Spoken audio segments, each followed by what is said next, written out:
안녕하세요. 컬처인사이드 MC 박민설입니다. 지난 14일 대학 수학 능력 시험이 끝났습니다. 수험생과 가족분들 마음 졸이는 시간 보내셨을 듯한데요.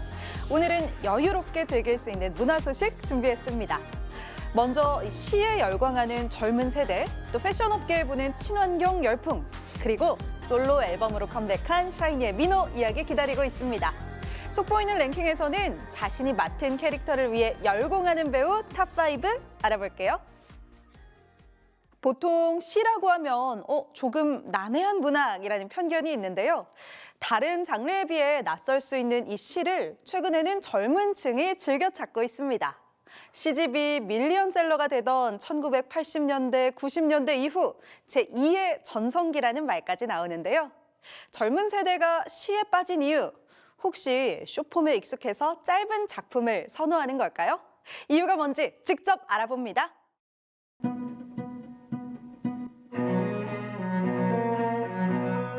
젊은이들이 많이 찾는 곳에 시집을 주제로 문을 연 팝업 스토어입니다. 세상에 몇 권 없는 한정판 시집이나 점심 메뉴처럼 표지를 새로 단장한 이색 시집이 젊은 독자의 발걸음을 멈춰 세웁니다. 시인에게 좋은 시집을 직접 소개받기도 하고 한번 읽어보시면은 또 단어 이런 것들 사용하는 게 되게 감각적이어서 좋아하실 것 같아요. 편지와 시가 담긴 노트에 다양한 스탬프로 나만의 시집을 꾸밀 수도 있습니다. 긴 글이 아니어서 이제 읽기가 편해서 처음 읽기 시작했는데 거기서 이제 위로를 받는 면이 많은 것 같아서 시를 좋아하는 것 같아요. 시에 대한 젊은 층의 관심은 출판 시장에도 영향을 미치고 있습니다. 실제로 한 대형 서점의 시집 판매는 지난해보다 20% 가까이 늘었고 다른 단행본과 달리 20, 30대 독자가 시집 구매를 주도하고 있습니다. 또 다른 온라인 서점에서도 10대 독자들에게 팔린 시집이 지난해보다 2배 이상 늘었습니다. 한 출판사가 시 한 편을 들을 수 있게 마련한 ARS 서비스는 30만 통 가까운 전화가 올 정도로 젊은 층의 반응이 뜨거웠습니다. 소설은 일부만 낭독을 들을 수 있지만 시는 한 편 전체를 낭독을 들을 수 있기 때문에 그 앞뒤 문맥이 잘리는 것 없이 온전히 감상을 할 수 있다는 거, 그런 것도 반응이 좋았던 이유 중에 하나인 것 같습니다. 숏폼에 익숙한 젊은 층이 짧은 시간에 읽을 수 있는 시가 가장 친숙한 문학 장르인 건 분명합니다. 짧으니까 옮겨 쓰기 쉽고 사진 올리기도 편해 필사나 텍스트입 열풍과도 맞아떨어집니다. 상대적으로 싼 책값도 무시할 수 없습니다. 내용 위주로 전달하기보다는 그 젊은 세대가 선호하는 감성과 이미지, 상징적 표현이 그 문학 예술 장르 가운데 특히 시에 많이 내포가 되어 있기 때문에 시에서 그런 자신들이 표현하고자 하는 내용을 많이 즐겨 찾는 것이 아닌가. 그러나 단지 짧고 싸다는 이유로 자기 과시욕처럼 시를 소비한다면 이런 현상은 오래가지 못하고 오히려 좋은 시가 외면받을 우려도 있습니다. 결국 시에 대한 젊은 층의 관심이 시집이 100만 권씩 팔렸던 8, 90년대로 시간을 되돌릴 수는 없지만 적어도 좋은 시가 평가받는 문학적 토대로 이어지기를 출판계는 바라고 있습니다. YTN 박순표입니다. 요즘 세계적으로 친환경 패션 트렌드가 인기입니다. 에어백 같은 폐자재들은 멋스러운 패션 아이템이 되고 골치 아픈 재고품은 전혀 다른 상품으로 재탄생합니다. 친환경적 소비를 추구하는 그린 슈머들이 늘어나면서 패션 기업들도 변화를 추구하고 있는 건데요. 지구를 살리는 패션 트렌드 바로 만나볼게요. 담요처럼 두를 수 있는 흰색의 방한 조끼. 침대 매트리스를 만드는 과정에서 나온 자토리 원단과 헤어망을 재활용해 만든 건데 디자인으로도 전혀 밀리지 않습니다. 그동안 환경 파괴 주범으로 인식돼 온 패션계가 친환경 패션에 주력하고 있습니다. 패션계 해묵은 고민인 재고를 해체해 전혀 다른 디자인의 상품을 내놓거나 팔리지 않는 패션 재고들, 의류들을 이제 활용을 하고요. 그 밖에도 에어백 혹은 뭐 밀리터리 소재 아니면 뭐 카시트라든지 좀 쓰이고 남은 그런 인더스트리얼 소재들도 활용을 하고 있습니다. 버려진 페트병으로 원사를 만들고 염색을 최소화해 옷을 만드는 과정 내내 동물권을 고민하고 자연을 의식합니다. 동물성 원부자재 대신 지속 가능한 소재를 대체해서 컬렉션을 전개를 하고 있고요. 우리 인간이 자연에게 조금만 도움이 주면 자연은 스스로 소생할 수 있는 힘을 가지고 있다는 실증 나거나 추억이 배어 있는 옷을 재활용해 있는 옷을 더 오래 입게 도와주고 아예 원단을 만지고 박음질하는 작업에 참여하는 체험도 마련해 이른바 그린 슈머들을 공략합니다. 이렇게 패션계가 앞다퉈 지속 가능한 패션을 전파하는 이유는 기후 위기에 대한 경각심이 높아지면서 친환경 기업을 선호하는 소비자가 늘어난 영향이 큽니다. 실제로 소비자의 82%는 친환경 제품을 살 의사가 있는 것으로 나타났고 가격이 더 비싸더라도 사겠다고 한 답변은 93%나 됐습니다. 친환경 소재라 그래서 약간 편견이 있었는데 완전 오늘 없어지고 소파로 만든 원단이라고 하더라고요. 펫 소파로. 근데 펫 소파 딱 이미지가 떠오르니까 상상이 되니까 특히 미국이나 유럽 섬유업계가 선도적으로 친환경 생태계 구축에 나서면서 국내 패션 업계도 이른바 착한 패션 기조에 발을 맞추고 있습니다. 3년 전부터 지금 지원 사업 하고 있는데 한 30개 브랜드 정도 지금 지원을 하고 있거든요. 친환경 코드는 이제 더 이상 남의 문제가 아니잖아요. 피부에 와닿는 문제이고 또 국가적인 차원에서 계속해서 좀 지원이 이루어져야 되기 때문에 수출 의존도가 높은 국내 패션계 특성상 친환경 소재를 사용하지 않으면 해외 진출 자체가 어려울 수도 있습니다.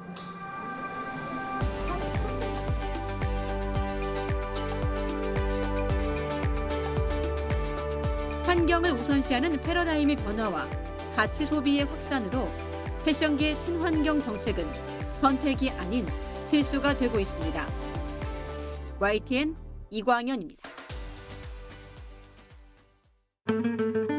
네, 화제의 인물을 직접 만나보는 문화 인터뷰 시간입니다. 축구 선수를 꿈꾸던 소년에서 길거리 캐스팅된 연습생으로 또 아이돌 그룹의 래퍼에서 연기자로 도전을 이어온 샤이니 민호. 이번에는 소년의 순수함을 담은 솔로 앨범과 함께 돌아왔습니다. 지치지 않는 열정으로 쉼없이 달려왔지만 또 아티스트로서의 고민도 있었다는데요.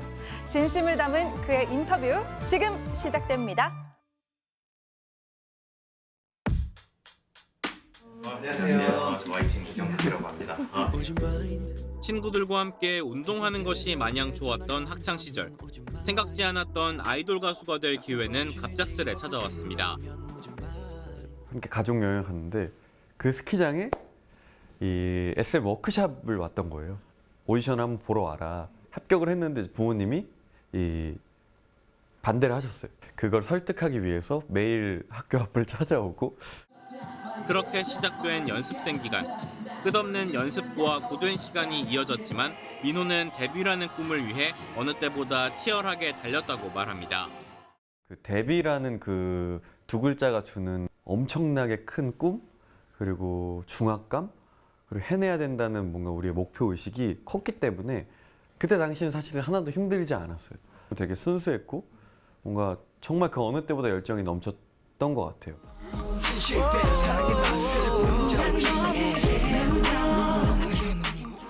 그렇게 약 2년간의 연습 기간을 거쳐 그룹 샤이니로 데뷔한 민호.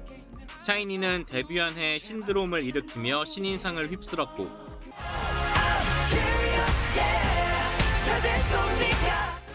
이후에도 높은 음악성과 탄탄한 무대 실력이 호평을 받으며 평론가의 아이돌이라는 별칭을 얻었습니다. 불꽃 카리스마라는 수식어에 걸맞게 쉴 틈 없이 이어간 바쁜 활동. 하지만 커지는 인기만큼이나 아티스트로서의 고민도 함께 커졌습니다. 점차 제 자신이 창피해지기 시작하더라고요. 아이돌 그룹으로 데뷔를 해서 노래도 부르고 있고 춤도 추고 있지만 그냥 제 혼자 온전히 이 무대에 섰을 땐 제 자신도 저를 믿지 못하고 잘 모르겠는데? 라는 느낌을 되게 많이 받았어요. 슬럼프를 극복할 방법은 연습뿐. 자신만의 정체성을 찾으려 노력했고 결국 메인 래퍼에서 보컬로의 변신에도 성공했습니다. 민호는 이 과정을 견딜 수 있었던 건 가족 같은 멤버들 덕분이었다고 말합니다. 제가 부족한 부분을 멤버들이 채워줬기 때문에 계속해서 한 발 한 발 나아갈 수 있었고 물고 뜯고 안아주고 싶은 그런 존재인 것 같아요. 정말 가족 같은 존재인 것 같아요. 벌써 활동 17년 차, 멈추지 않고 달려올 수 있었던 데에는 부모님이 물려준 긍정의 힘의 영향이 컸습니다. 어머니는 말로 저한테 줘요. 항상 모든 사람들에게 친절해라. 조금 네가 더 양보해라. 말씀보다는 행동으로 더 먼저 보여주시는 것 같아요. 운동을 통한 철저한 자기관리도 또 하나의 원동력. 운동 안 갈 핑계를 찾는 건 상상할 수 없는 일이라는 최근 인터뷰는 화제가 되기도 했습니다. 어떻게 하면 안 갈까 이 고민하잖아. 어떻게 하면 안 갈까 고민을 한다고? 보통 사람들은 그래. 근육을 위해서 간다? 뭐 내 몸 내가 건강해지기 위해 간다? 그거는 부수적으로 따라오는 것 같고 오히려 그 앞달에는 멘탈적인 게 되게 큰 것 같아요. 극복해냈을 때 아 그래 이렇게 하는 거였지. 식을 줄 모르는 민호의 열정은 연기 활동으로도 이어졌습니다. 드라마와 영화 그리고 연극 출연까지 연기자로서의 꿈을 이어가겠다는 포부도 밝혔습니다. 감정이 더 훨씬 많이 들어갈 수밖에 없는 게 사실인 것 같기 때문에 아 내가 연기를 진짜 사랑하고 좋아했구나.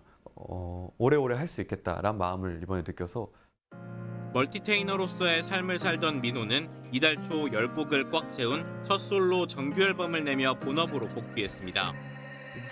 쉽지 않은 솔로 활동에 나설 수 있었던 결정적 계기는 바로 팬들의 응원이었습니다. 사실 저는 제가 솔로 음악을 할 수 있을 거라는 생각을 하진 못했어요.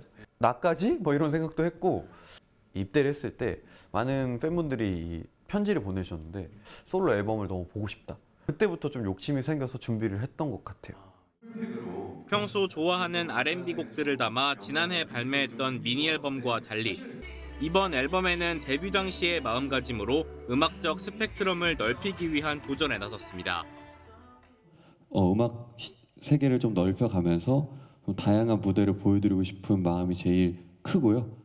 고등학생의 이런 똘망똘망한 눈망울과 아무것도 모르는 듯한 그 표정으로 무대에 선 그 제 모습이 항상 저는 제 가슴속에 남아 있거든요. 그때 그 마음과 심정을 조금 꺼내서 그때 소년의 순수함을 좀 담고 싶었던 것 같고요. 첫 정규 앨범을 발표한 민호는 오는 30일부터 첫 솔로 콘서트 무대에 오릅니다. 그간 선보이지 않았던 퍼포먼스를 포함해 자신의 모든 것을 쏟아낸다는 계획입니다. YTN 이경국입니다.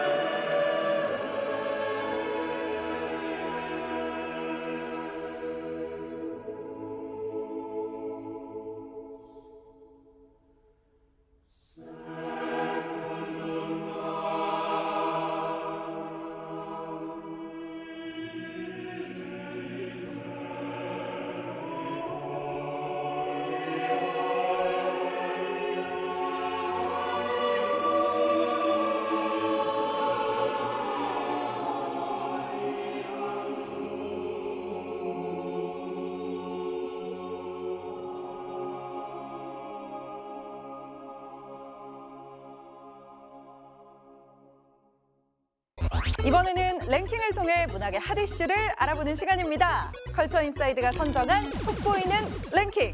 오늘의 주제는 바로 캐릭터를 위해 열공하는 배우 탑5인데요. 역할을 더 잘 표현하기 위해 배우들은 어디까지 노력할 수 있을까요? 마에스트라의 이영애부터 정연이, 김태리까지 변신을 위해 열공하는 배우들 바로 만나볼게요. 먼저 5위는 세계적인 지휘자로 변신한 이영애입니다. 때론 섬세하게, 때론 카리스마 넘치게 전설적인 지휘자 차세음을 완벽하게 연기한 이영애 씨. 연습 기간만 따지면은 뭐 1년 돼가는 것 같아요. 지휘하는 동작만 연습한 게 아니라 질문 대왕이세요. 마치 논문 쓰듯 공부하고 분석하며 자신만의 색을 더해갔다고 하는데요. 얼마나 몰입했는지 젓가락 지휘는 물론 막대기만 보면 지휘봉처럼 휘두르는 후유증이 생길 정도였습니다. 바이올린까지 배우며 전천후 음악가로 열연한 이영애 씨에게도 고비는 있었다는데요. 그래서 몇 번 알아누운 적도 있고. 이제 곧 의녀 대장금으로 복귀한다고 하니 새 작품에서 또 어떤 모습을 보여줄지 기대되네요. 4위는 새로운 MG 무당의 등장, 영화 파묘의 김고은입니다. 뭐가 나왔다고 거기서. 관객을 사로잡는 신들린 연기. 겁나 험한 게. 극중 하이라이트 장면인 대살굿을 해보죠. 대살굿에 특히 공을 들였습니다. 열심히 구판을 따라다니고 무속인의 집을 찾아 깊은 대화를 나눴다고 합니다. 손짓해서 투잡 뛰는 거 아닌가 싶을 정도로. 무당 투잡설에 저러다 신내림 받는 게 아니냐는 우려까지 나올 정도였는데요. 디테일들을 계속 찾아가려고 노력을 했었습니다. 한국 오컬트 영화 사상 최초 1000만 관객을 돌파한 파묘. 흥행몰이에 큰 역할을 한 김고은 씨. 열공한 보람이 있겠네요. 네, 3위는 드라마 선제업고 튜어에서 수영 선수가 된 변우석입니다. 상반기 최고의 화제작 선제업고 튜어. 변우석 씨는 처음 주연을 맡은 드라마 캐릭터를 위해 열심히 수영을 배웠는데요. 수영 선수의 실력을 보여줘야 해서 3개월 동안 거의 매일 연습에 매달렸습니다. 촬영장에서 한국 수영의 전설 박태원 씨에게 도움을 받기도 했는데요. 옛날에 막 부모님이랑 같이 응원했던 때가 생각나가지고 뭔가 제 기분이 이상합니다. 극중 밴드의 보컬 역할을 위한 트레이닝도 열심히 받았습니다. 덕분에 실제 콘서트 같은 장면을 만들어낼 수 있었는데요. 배역에 올인해 대세 스타가 된 변우석. 앞으로도 신드롬은 계속될 것 같죠? 2위는 대역 없이 천재 피아니스트에 도전한 박정민입니다. 영화 그것만이 내 세상 속 뛰어난 피아노 연주에 깜짝 놀란 분들 많으시죠? 원래 피아노를 치셨던 건? 아니에요. 한 번도 쳐본 적이 없어요. 바이엘도 안 배우고. 근데 너무 놀라운 게 박정민 씨의 원래 실력은 이 정도였습니다. 손이 빨리 익어야 되는데 건반. 서번트 증후군인 천재 피아니스트 캐릭터를 위해 6개월 동안 매일 5시간씩 피나는 연습을 했는데요. 극중 형으로 나온 이병헌 씨도 극찬했죠. 재능도 정말 특별한데 노력과 그 성실함은 타의 추종을 불허할 만큼 대단한 배우라고 생각이 돼요. 한계 없는 그의 연기 열정이 어디까지 뻗어나갈지 궁금합니다. 역할을 위해 열공하는 배우 1위. 판소리 연습만 3년. 정년이의 김태리입니다. 이번 주 대망의 막을 내리는 화제의 드라마 정년이는 소리 천재 소녀가 최고의 국극 배우가 되는 여정을 담고 있는데요. 주인공 김태리 씨는 낮은 목소리를 내기 위해 발성법을 바꾸고 특히 판소리를 무려 3년이나 연습했는데 본인의 노래를 녹음하고 다시 들으며 소리를 다듬어 나갔습니다. 처음 배우는데 수업 자체가 너무 즐거웠어요. 판소리의 매력을 알게 된 거죠. 극중 숙명의 라이벌인 신예은 씨와는 판소리 등 힘든 과정을 함께한 덕분에 전우애가 생길 정도였다고 하네요. 배역 그 자체가 되어버린 배우들 덕분에 우리 국극의 매력에 흠뻑 빠질 수 있는 시간이었습니다.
천고나비의 계절답게 전국에서 먹거리 축제 소식이 이어지고 있습니다. 순창에서 즐기는 떡볶이, 제주의 방어 축제 등 풍성하고 맛있는 늦가을 별미 즐겨보셔도 좋겠습니다. 컬처 인사이드 오늘은 여기서 인사드립니다. 함께해 주신 여러분 고맙습니다. Baby got passion, ambition, 난 보란 듯이 Look at that on my